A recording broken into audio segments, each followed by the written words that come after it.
Okay, I'd like to have John Eisen introduce our speaker this evening. No, Dad, no. He wants to... David, what are you taking? He wants to stay. I am to speak. Yeah, he wants to speak. But Richard, he'll soon take the microphone and start singing. If you won't get ready. Last month, when we had our debate for city attorney, I sent out emails to both of the candidates and their campaigns. And I get an email on a Saturday on behalf of Carmen Tertanage from Jane Usher. And I thought, that's interesting.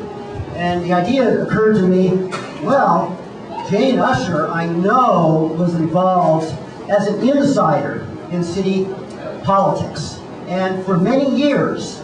And we'd like to hear from her what she did over a number of years in City Hall, and a little bit of her background. And then the next thing I remembered about her was she was president of the Planning Commission of the City of Los Angeles. How did she get this position? How long did she serve as president of the City Planning Commission? And then I heard that she resigned. And why did she resign? And since then, what has she been doing? And why? So in 10 to 15 minutes, you need to answer all those questions. So I introduce Jane Usher.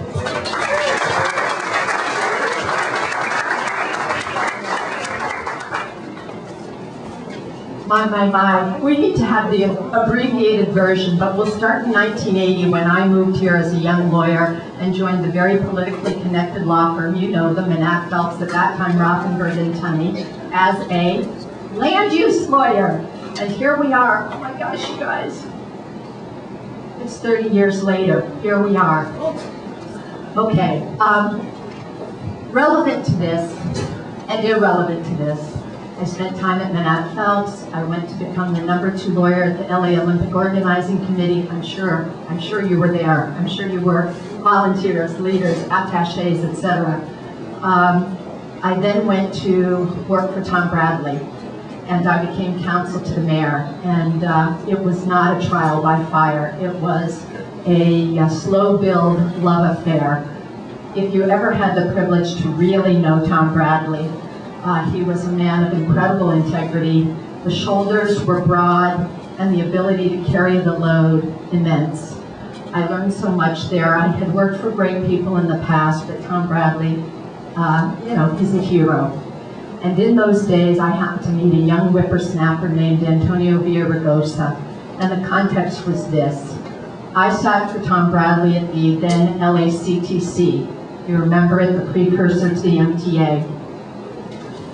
Antonio sat for Gloria Molina at the RTD, and when those boards merged, we were all together. And may I tell you, there was not a more inquisitive, hard-charging, take-no-nonsense guy in that room, well, myself accepted, than Antonio VILLARAIGOSA. And many years later, when he became mayor, he invited me to be the president of the City Planning Commission, which I accepted with great honor and humility and expectation.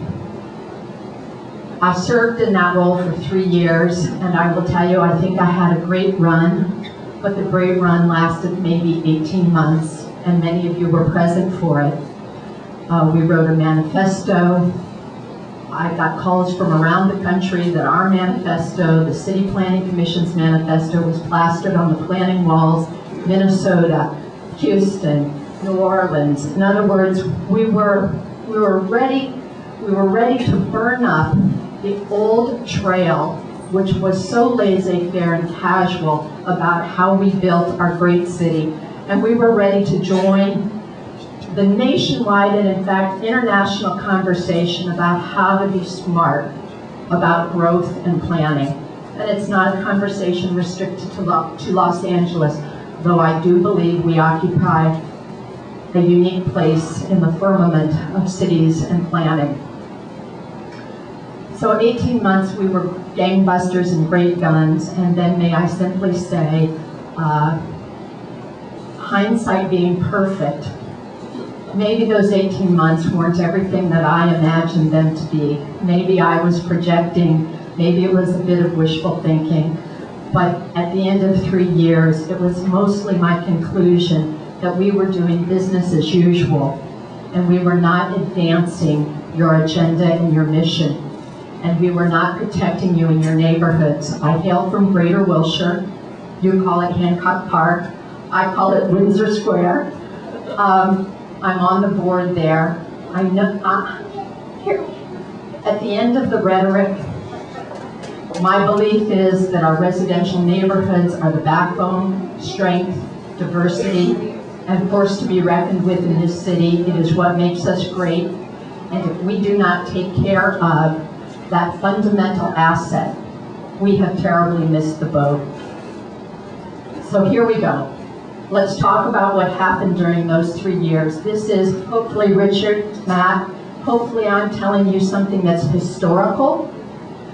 The first question you have for me is, I think it's on the sheet, but it goes something like this.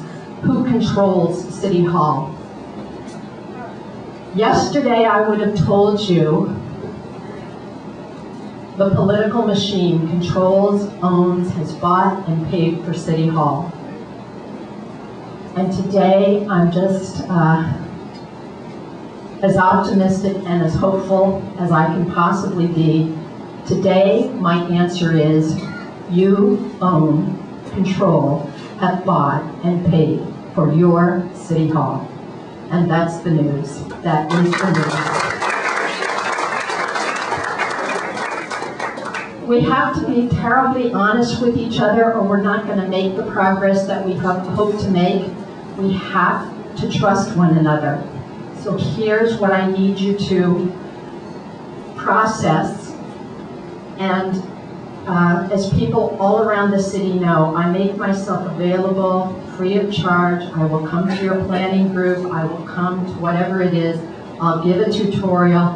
I will stay with you as long as it takes to get a project, an idea, a concept generated. But here it goes. We have a constitution in the city of LA. They are our land use planning documents.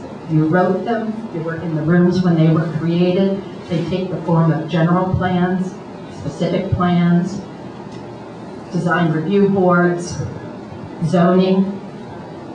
Raise your hand if you think that there are no height limits in LA.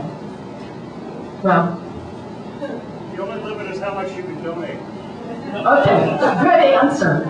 But in point of fact, I hear it said all around the city, oh, Los Angeles has something called a floor area ratio, but no height limits.